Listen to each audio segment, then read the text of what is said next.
So I'm just going to kind of give you a cheat sheet of everything which you need to know with regards to vectors, just like the basics, okay? So first of all, let's focus on this. It's a movement from one point to another.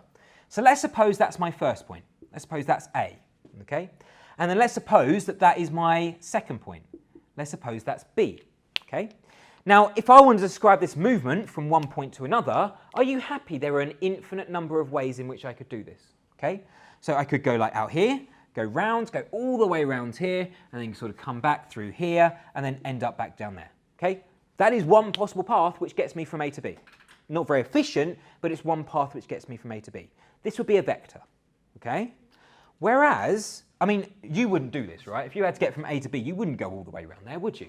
You would just go the most direct route. In other words, from there directly to there, okay? So typically, when we draw vectors, we draw them like I've done in red, okay? And you notice as well that I put an arrow on it because I'm talking about the direction. Yeah, I'm talking about direction. I'm going from here to here. So actually, let me get rid of this blue line because it's a bit silly.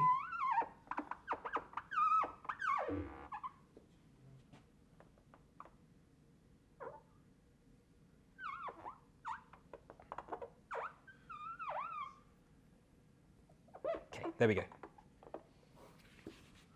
Let me tie that up a little bit more. There you go. Anyway, I wish I hadn't made it so long now, but anyway. Okay, good. So that is my vector, which moves me from A to B. So there's a few different ways that I can describe this, okay? A few different notations which I could use. Does anybody know one of them? Can anybody give me an example of how I could write this vector like on paper with notation? I mean, E to X, EX to Y, sorry. Well, wouldn't it be A to B? Mm-hmm. Yeah. So I could say I move from A to B. I just put an arrow over the top. I'm moving from A to B. Yeah? Anybody give me any other notation which I could use? If I wanted to, I could actually label this as like a letter. So I could call this U, for example. Now, if I call it a vector, if you see it written down, for example, on the screen, it's usually written with a bold face. Now, clearly, I can't write this with bold, so I just put a line underneath it, okay?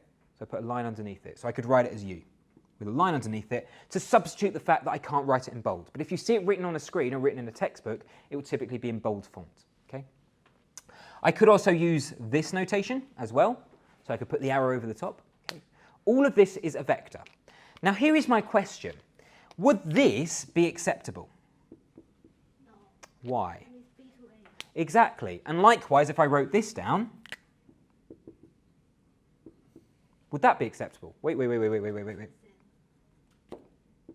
So I wasn't thinking. Would that be acceptable? No, why not? It still means B to A. So the direction of the arrow is really important. You notice one of the definitions of a vector is it's the direction as well associated with it. Okay? So this is the basic understanding of what a vector is. It's just a movement from one point to another. And typically when we're talking about this, we talk about the straight line, like the most direct movement from there to there. Is that okay? Right. Now let's suppose I go back to my understanding of coordinate geometry. So in other words, an X and a Y direction. Okay? Are you happy that I could break this vector up purely into its components? In other words, distance across and distance up and down. Yeah? Have a look. So I could say that, for example.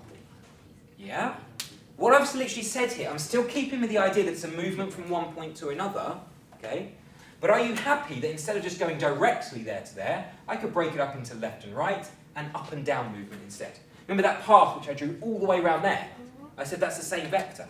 This must surely be the same vector if I go across here and then up here. Does that make sense? Yeah. Suppose that I knew that this was 3 across and 4 up. So I'm actually going to write that as like a column. Okay, so I move 3 across and 4 up. I'm going to write that as a column like this. Does that make sense to everyone? Yeah? So you notice when you write vectors, you have to write them as a column.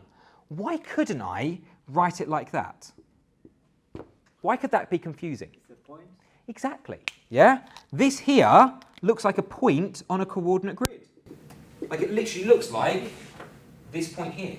Yeah? Does that make sense? Yeah? So because that is a point, I need to distinguish the fact that this is now talking about a vector. So I just simply rotate it through 90 degrees. Does that make sense to everyone? Good.